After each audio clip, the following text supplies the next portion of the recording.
Bien, son 8:33 de la mañana y Pauta de Análisis, por supuesto, ya está con nosotros como día jueves, Luz Poblete y Marcelo Díaz. ¿Cómo les va? Muy buenos días. Buenos días. ¿Qué tal? ¿Cómo están? Muy bien, aquí calentito, porque afuera es frío. ¿Sigue pero menos. ¿Sigue haciendo mucho frío? Pero menos que ayer. Oye, ¿vieron que sí, menos que ayer. porque nosotros nos quejamos de frío aquí en la región metropolitana, pero vieron las olas del mar en Punta Arena que se congelaron, o sea, en Tierra del Fuego. Se congeló el mar. Sí, yo se sé que no lo había visto. No, yo tampoco. La ola salir como los bonitos animados. Nadie podrá decir que esto no es cambio climático. No, claro. A ver, hablamos de frío y hablamos de temperatura o de calentito. No sé, ¿cómo tendríamos que describir la relación en la que va a quedar el Partido Comunista con el gobierno, con la salida de una figura como Juan Andrés Lagos? Yo decía al comienzo, en primera pauta, que estamos hablando, no hay que achicar esta discusión, porque la figura de Juan Andrés Lagos, un militante histórico del Partido Comunista, un hombre que es parte del Comité Central, que es muy cercano al presidente y que además cualquier persona que en la izquierda, como Marcelo Díaz lo sabe bien, sabe que Juan Andrés Lagos es una figura que si hay alguna estrategia política donde sentarse a conversar, él va a ser el representante del Partido Comunista. Claro, que es importante ponerlo así porque a veces no es un personaje tan es un operador público, entonces la gente solamente, dice, como se tanto dice. cuento con la salida de un asesor. Es una figura muy relevante. Sí. Así es. ¿Qué significa la salida entonces? Que viene de varias controversias, pero ¿qué significa la salida de Juan Andrés Lagos? Por favor. Yo creo que, bueno, inevitablemente habría un conflicto porque Juan Andrés Lagos tiene esas características que dicen ustedes, pero además tiene una segunda, y es que en casi todos los gobiernos se le permitió, porque satisfacía el objetivo, ¿no?, de ser un funcionario relevante en los espacios que ocupaba, particularmente, si no me equivoco, siempre en interior, en los equipos o comités de crisis, pero que al mismo tiempo cumplía una función pública. Eso es bien propio, bien inusual, ¿no? Alguien que es parte de un equipo, de un ministerio, no juega públicamente ese rol. A Juan Andrés sí se le permitió. Y yo creo que, claro, como en esta ocasión hubo polémicas que se sumaron a polémicas que ya tenía el gobierno, por ejemplo, con Venezuela, y a partir de eso con la derecha, se convirtió probablemente en la piedra del zapato, y el subsecretario decidió resolver uno de los incordios que tiene, no al interior del ministerio, yo creo, sino que en la relación con la oposición. Sí. Como que le habían exigido de alguna manera sacar a Juan Andrés Lagos. Claro, y lo hizo de este modo, y esto, claro, tiene consecuencias con el PC que yo creo que no van a llegar a mayores. Yo creo que, conociendo a Lautaro, creo que Lautaro va a poner... no va a tirar el mantel. No va a tirar el mantel. Pero pero ayer, no sé si es tirada de mantel lo que hizo, pero Lautaro Carmona sale, y cuando Lautaro Carmona habla es porque quiere hablar, digamos, no es porque le sacan las cosas entre medio, y dice, me enteré por la prensa, se declaró sorprendido, se enteró por la prensa de la salida de Juan Andrés Lagos, dice... No quiero pensar que hay un anticomunismo. Sí, dice eso porque lo está pensando, obviamente, ¿cierto? Todos conocemos a Lautaro Carmona. Entonces, él lo elevó. Lautaro Carmona ayer le elevó esto a un tema de conflicto con el gobierno. Claro, porque tenía que hacerlo presente. Claro, lo contrario era asumir todo de manera unilateral la factura, ¿no? Esta decisión de despejar esta variable compleja al interior del Ministerio del Interior, para la agenda del Ministerio del Interior, especialmente en su relación con la oposición, tenía que tener un costo. Ese costo se llama Juan Andrés Lagos. Hay otra cosa que pensé que lo dijo hace un par de semanas Bárbara Figueroa, secretaria general del Partido Comunista aquí, hablando de Jadwe. Y ella dijo, nosotros en el partido jamás dejamos abandonada a nuestra gente. Un poco eso era, ¿no? No sé si es la frase textual, pero en el fondo de señalando nosotros siempre vamos a estar... Y bueno, y eso fue lo que vimos de todo el Partido Comunista con Daniel Jadwe. Cada vez que tocan... No de todo. No, pero las ministras... Los ministros normalmente tienen que ser presidentes, no pueden estar en la... Pero también algunos como, no sé, Carol Cariola, por ejemplo, no firmó esa carta. Porque es presidenta de la... Digo, todas las personas que tienen un rol, más rol público, pero de generacional, pero no es el caso de Lautaro Carmona ni de Juan Andrés Lago, que están como en la misma línea. Bueno, Luz Poblete, ¿cómo lo ves tú? Yo conozco a Juan Andrés mucho, me tocó estar por varios años en panel con él, en Radio Amiga y Radio Cooperativa, en el primer café. Entonces, que es difícil para uno como llegar al acceso. Para mí, una figura como Juan Andrés Lagos y tener ese café y discutir sobre política, no es menor. Entonces, sí me sorprendió que efectivamente el presidente del PC dijera que se había enterado por la prensa. Creo que cuando uno ha sido gobierno y tiene personeros importantes dentro de los ministerios, con un rol como el que tiene Juan Andrés, no solamente para el partido, sino que también para el gobierno, es asesor del Ministerio del Interior en el contexto en el que estamos además y el protagonismo que tiene el Ministerio del Interior en cualquier gobierno, pero en este en particular. Es raro pensar que Lautaro lo diga así además públicamente como que se hubiese enterado por la prensa. O sea, lo quiso decir, estamos de acuerdo. Sí, claro, o sea, por eso digo, no es un amateur como, se me salió, no, mira, me lo preguntaron. Por eso creo yo que cuando uno dice negativo, y eso en psicología, cuando tú ya lo dices, existe. Claro, totalmente. Es porque en algún lugar lo estás pensando. Creo que eso le puede traer mayores o roce o enfriamiento, hablando de frío, ¿verdad? Enfriamiento en la relación con el gobierno, por varias de las cosas que ha tenido, varios de las contradicciones que ha tenido el Partido Comunista, o diferencias en realidad con el gobierno en sí. Entonces, si esa salida no estuvo pensada, no tiene una estrategia detrás, y yo conociendo a Juan Andrés, él la puede entender, incluso puede decir, oye, quizás que yo salga puede ayudar al sistema. Que el presidente del partido no lo sepa.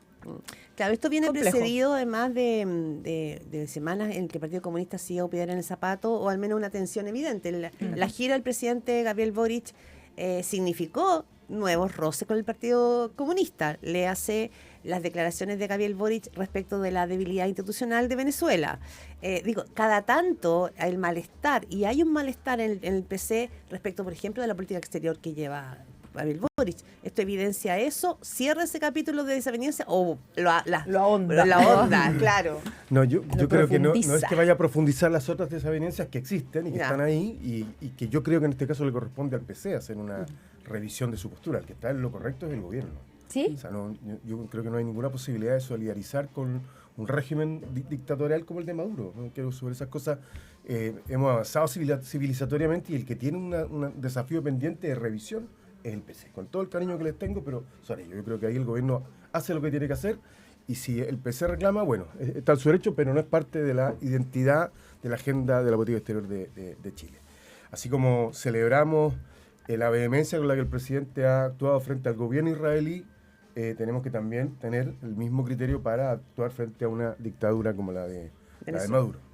Entonces, ahora, lo que sí es que hay ruidos con el PC, que también está vinculado a otro proceso que es más profundo, que es un proceso que va a llevar a este gobierno a tener esta agenda hasta el último día de su mandato. Hay una resignación, una capitulación programática muy profunda. ¿Abandono del programa original por parte del gobierno? No, porque no es que lo haya tirado. No tenemos la fuerza para empujarlo.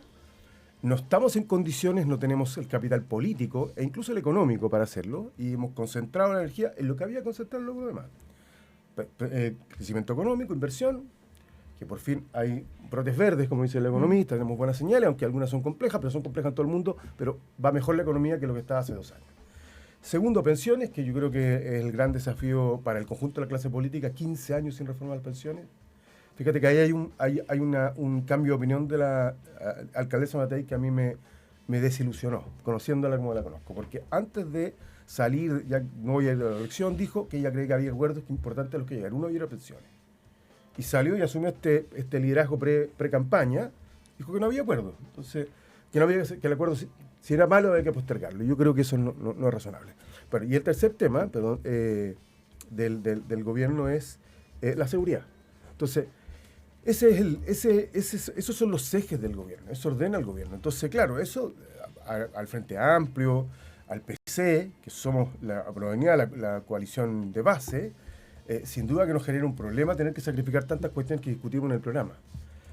Pero también un aprendizaje, que ya le pasó al gobierno de la nueva mayoría, el que estuve yo, y a este gobierno también. Los programas no son arbolitos para colgarle todo, son compromisos. Uno tiene que ser muy consciente de qué compromisos se pueden hacer y qué compromisos no, y tener claro que esos compromisos hay que ajustarlos a la realidad. Y como dijimos en su momento, es realismo aunque sin renuncia. Es de otro gobierno, pero sirve igual. Ya, pero ese es el problema de fondo, digamos, que hay. Bueno, efectivamente esa es la tensión que ha tenido desde el inicio. Que se haga cargo también de lo que dice Belín Matei. ¿Ah? Sí, ha sido la tensión que ha tenido el Partido Comunista siempre en los gobiernos en que ha participado. La nueva mayoría también fue una tensión permanente porque ellos son más rígidos, así como son disciplinados para muchas cosas. esa misma disciplina los hace ser mucho más rígidos en sus posturas, en sus convicciones, en su ideología, y esperan del gobierno en el cual han sido parte de que eso se cumpla. Efectivamente, en este gobierno yo creo que Michelle Bachelet harto más hizo en esa línea de lo que pudo hacer Boric, que no pudo hacer nada respecto a su programa, en lo medular, ¿no? Y para él ha sido, la figura del presidente, yo creo que aquí ha sido muy importante tener que decir, aquí hay que adaptarse. A veces no es renunciar, uno dice, dejar de lado esas convicciones en pro de lo que está pasando cuando eres el presidente de la República, y yo creo que esa siempre ha sido su incomodidad, ¿no? Que a veces le toca hablar, a propósito de lo que discutíamos de la política exterior, ¿no? Le toca hablar y no sabe si está hablando como el exdiputado o como el presidente, y a veces está como presidente, pero creo que en eso ha intentado siempre velar por ser el jefe de Estado y el jefe de gobierno. Y eso ha sido muy incómodo y ha sido la tensión permanente con el Partido Comunista. Porque ser gobierno no puedes estar siempre en la línea de tu partido o de tu coalición, sino que tienes que velar por los problemas y las relevancias que están en ese momento puestos sobre el debate público. Bueno, en su momento fue en el gobierno de Michelle Bachelet cuando el Partido Comunista hizo esta declaración de que estamos con un pie en la calle y otro en la moneda, ¿cierto? Claro. Y la discusión es o probablemente la pregunta es si es posible estar en el gobierno y ser críticos o no estar de acuerdo en ciertos asuntos, porque no son en todos. O sea, es posible esta convivencia, porque hay gente que dice, oye, pero si no es tan dramático que el Partido Comunista no esté de acuerdo con lo que dice el presidente sobre Venezuela o sobre Ucrania, que también fueron ciertos críticos acerca de la postura que tuvo el gobierno cuando estaba en la gira en Europa. O en este caso, igual voy a sumar también, que es un tema distinto, pero igual, las críticas que hizo Carol Cariola aquí ayer en Pauta de Análisis, que fueron críticas al gobierno, al ministro Pardo, por el tema del alza de las tarifas eléctricas. ¿Es posible esa convivencia? O sea, ¿es resistible o es una tensión que en algún minuto se va a explotar, Marcelo? Yo creo que es perfectamente vivible, asumible, abordable, es natural. Así es imposible que sea de otro modo, porque son actores que piensan distintos, son fuerzas que piensan distintas, pero que comparten un programa que es la base de sustentación de un gobierno. Ya, pero cuando se trata de temas fundamentales como los derechos humanos, cuando tú dices nadie puede a esta altura no considerar, digamos, o solidarizar con un gobierno dictatorial como es o autoritario como es el de Nicolás Maduro, ¿se puede mantener una coalición con un partido en el que estás en desacuerdo en algo tan fundamental? Se puede. De hecho, lo hemos hecho en 2 ocasiones. Y el anterior lo hicimos con la democracia cristiana. Y no sé, pero si uno recuerda por lo menos el primer gobierno de Sebastián Piñera, cuando lo termina, el gran enojo de una derecha dura, no sé si más dura, pero más tradicional, es que la derrota fue que Sebastián Piñera no había levantado las banderas de la derecha, y también habitaban ahí varias derechas. Y el segundo gobierno también le fue difícil. Pasa que Andrés Chadwick hacía de bisagra, claro. pero también estaba tironeado por varias almas, ¿no? Y en la derecha todavía hay defensores de la dictadura. En la derecha militante, parlamentarios que forman parte de la coalición de este entendimiento Chile Vamos republicano. Hay gente que reivindica a Pinochet. Sí, complejo eso, Luz. Sí, yo creo que todos los gobiernos que efectivamente para poder salir adelante y llevar adelante sus programas, y que en Chile es mucho más firme la convicción de que las coaliciones son relevantes para poder gobernar. Aquí no gobiernan solos, aquí no gobiernan caudillos, sino que más allá de las personalidades de los presidentes que hemos tenido, pero la verdad es que gobiernan con coaliciones, y es evidente que ahí hay una base común, sólida, fuerte, que tiene que ver con el programa, por algo conviven dentro de un gobierno, pero esas diferencias, mientras no rompan, no quiebren una convicción en los principios, creo que son sanas también para la democracia. El que no todos estén de acuerdo, y especialmente con un presidente, ¿verdad? Todo sí, como un yes man, sino que efectivamente generar las tensiones para que los cambios se puedan provocar. Creo que hasta cierto punto es sano. Cuando ya entra en una convicción, en un principio fundamental, como un poco el ejemplo que ponías tú, Claudia, sí. Como si por los derechos humanos, vamos a entender que hay derechos humanos, hay violación de derechos humanos en algunos gobiernos y en otros no, creo que ahí lo puede complejizar mucho más. Y lo otro es que dentro del Congreso, también la fragmentación que tenemos dentro del Congreso, y en el caso de este gobierno que tiene dos coaliciones conviviendo, nosotros teníamos que no una, se querían y ya tanto. entre una a uno a veces es complicado. Es complicado, imagínense tratar de poner de acuerdo a muchos más. Y creo que esa tensión tampoco le ha sido fácil. O sea, ya las temáticas de Chile, lo que le ha tocado a él, que tener que tomar banderas de la derecha, seguridad, crecimiento económico, inversión, que uno podría asociar a la derecha, ha tenido que hacerlo. Y por otro lado, en un Congreso que está fragmentado, que tiene dos coaliciones conviviendo, que al principio la relación, acuérdense, no fue muy buena, no se conversaba con el socialismo democrático, no salieron adelante sus propias leyes, fue muy lento el proceso de empezar a generar leyes en el Congreso, y todo eso es una tensión permanente. Oye, hablando de la fragmentación en el Congreso y del tema del alza en las cuentas de la luz, veamos cuáles son los efectos políticos, más allá de la cosa técnica, pero vemos que hay un gobierno muy claro en que hay que sincerar las tarifas de la luz eléctrica. Ya lo hemos analizado, el por qué, sabemos de dónde viene el tema. Fue aprobado este proyecto de ley, no por todos. De hecho, Carol Cariola no aprobó el proyecto, pero fue apoyado en su mayoría. Todos salieron a felicitar este proyecto, que había que sincerar las tarifas, pero además aprobar un subsidio al 40% más vulnerable. Y ahora aparecen una cantidad de parlamentarios exigiéndole al gobierno que o congele las tarifas nuevamente, o se renegocien los contratos, o se aumente el subsidio. ¿Qué efectos políticos puede tener esto, Marcelo? Porque parece ser que el gobierno está súper decidido y que técnicamente está en lo correcto, pero sabemos ya que muchas veces la técnica no va de la mano con la política. Sí, aquí yo creo que hay una disputa al interior del gobierno sobre si se ponen o no más fondos para los subsidios.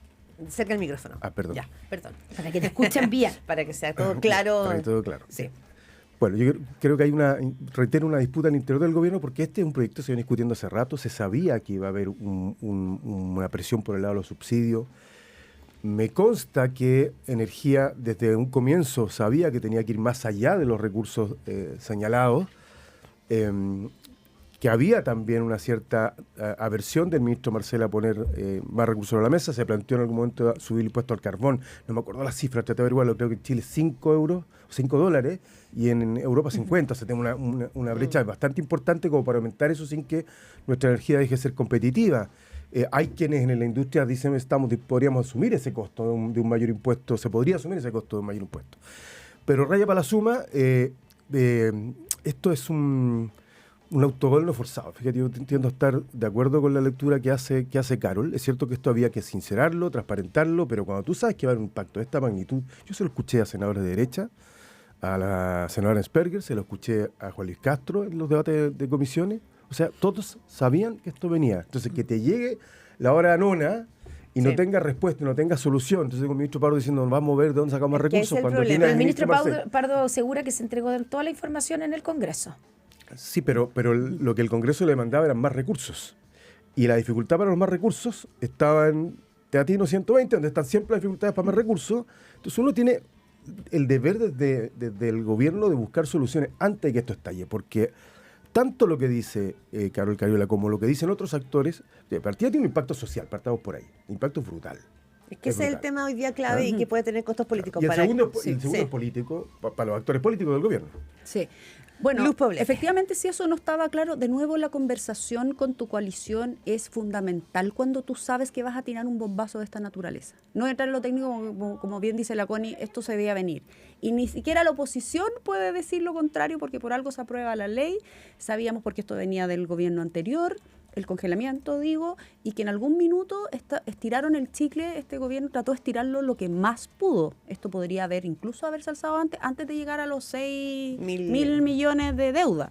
Entonces, creo que en ese sentido esta es una condición, esto no tiene vuelta atrás, y es cierto que uno puede hacer un esfuerzo mayor por el subsidio. Pero va a ser insuficiente. Evidente, siempre va a ser insuficiente, tú sabes, siempre va a ser insuficiente. Sí. Y la oposición también va a decir que siempre es insuficiente. Me trajo muchos recuerdos respecto, especialmente de la posición del gobierno respecto a los retiros. Te fijas que todo técnicamente sonaba, pero siempre hay de tu propio sector que empuja que hace la presión para el otro lado. Pero creo que aquí hubo un paso anterior. Uno es el que dice Marcelo, ¿por qué el gobierno, si sabe que ha tirado este bombazo, no se prepara lo suficiente teniendo todos los argumentos?